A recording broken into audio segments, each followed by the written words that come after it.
जय श्री महादेव। प्रिय भक्तों, आज एक ही पल में भगवान शिव आपकी किस्मत बदल देंगे। और आज का यह शिव मंत्र सुनने के बाद आप बहुत धनवान बनने वाले हैं, क्योंकि भक्तों, शास्त्र और वेदों में इस शिव मंत्र की बहुत मान्यता बताई गई है। ये मंत्र बहुत ही चमत्कारी है। जो भी भक्त इस मंत्र को पूरे सच्चे मन से केवल सुन ही लेता है, तो उस व्यक्ति की आवाज सीधे महादेव के हृदय तक टकराती है, और वह व्यक्ति जितना भी धन दौलत महादेव से मांगता है, वह उसे खुशी खुशी दे देते हैं। इसलिए भक्तों, आपसे हाथ जोड़कर निवेदन है, आप इस चमत्कारी मंत्र को अनदेखा करने की भूल न करें। आप सिर्फ 21 बार अपने फोन पर इस मंत्र को सुन लीजिए।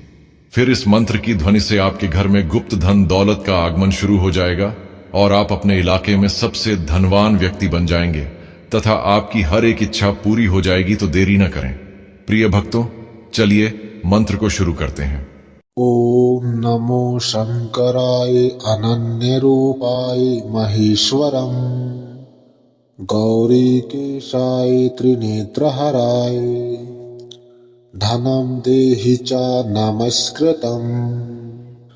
ओम नमो शंकराय अनन्यरूपाय महेश्वरम गौरीकेशाय त्रिनेत्रहराय धनं देहि च नमस्कृतम्।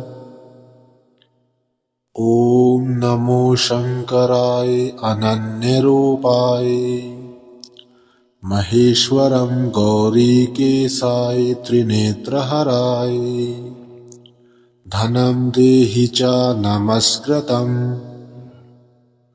ओम नमो शंकराय अनन्यरूपाय महेश्वरं गौरीकेशाय त्रिनेत्रहराय धनं देहि च नमस्कृतम्। ओम नमो शंकराय अनन्यरूपाय महेश्वरं गौरीकेशाय त्रिनेत्रहराय धनं देहि च नमस्कृतम्।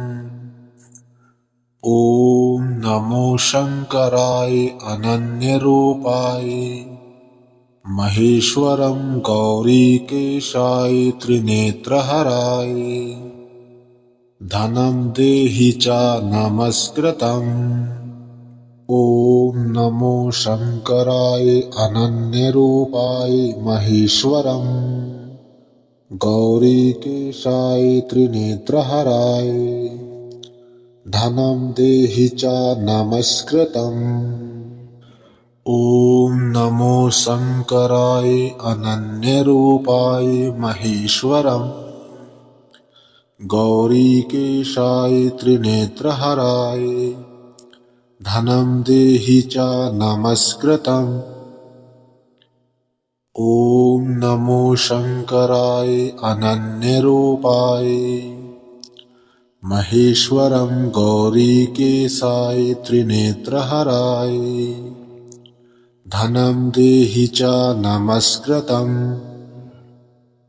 ओम नमो शंकराय अनन्यरूपाय महेश्वरं गौरीकेशाय त्रिनेत्रहराय धनं देहि च नमस्कृतम्।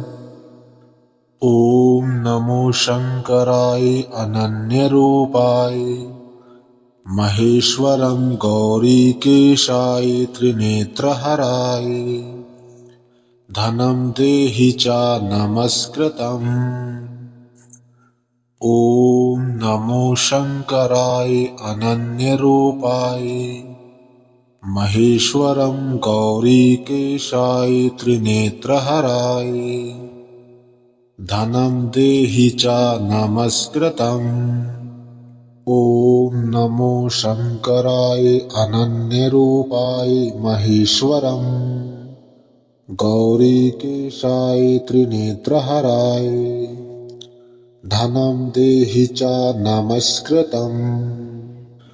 ओम नमो शंकराय अनन्यरूपाय महेश्वरं गौरीकेशाय त्रिनेत्रहराय धनं देहि च नमस्कृतम्।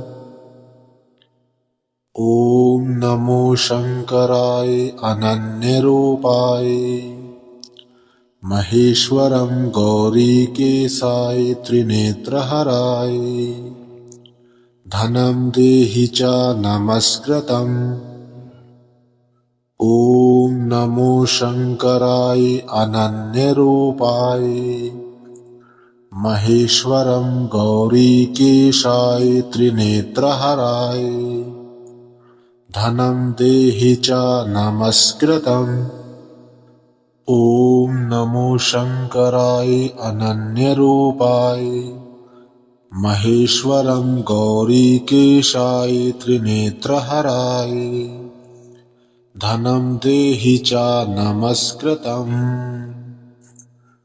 ॐ नमो शङ्कराय अनन्यरूपाय महेश्वरं गौरीकेशाय त्रिनेत्रहराय धनं देहि च नमस्कृतम् ॐ नमो शङ्कराय अनन्यरूपाय महेश्वरं गौरीकेशाय त्रिनेत्रहराय धनं देहि च नमस्कृतम् ॐ नमो शङ्कराय अनन्यरूपाय महेश्वरं गौरीकेशाय त्रिनेत्रहराय धनं देहि च नमस्कृतम्